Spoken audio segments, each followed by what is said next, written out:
নেতাজি সুভাষচন্দ্র বসুকে অপমানের জের রাজ্যসভার বিজেপি সাংসদ অনন্ত মহারাজের বঙ্গবিভূষণ সম্মান করল শুভেন্দু সরকার।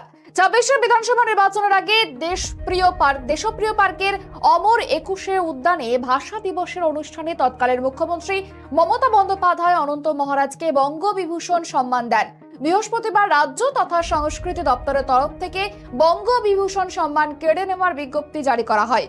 নেতাজিকে নিয়ে কুমন্তব্য করলে কোনো ক্ষমা নেই, স্পষ্ট জানালেন সজল ঘোষ।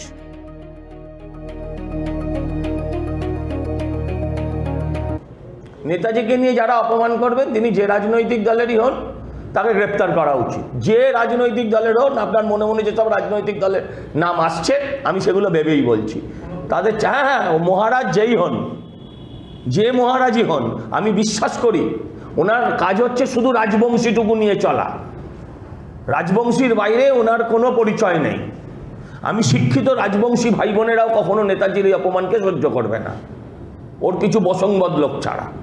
নেতাজিকে যারা অপমান করবে তার কোনো ক্ষমা নেই, সে যাই হোক। আর আমি এটাও বলি, সিপিএম যেন এ বিষয়ে মুখ না খোলে।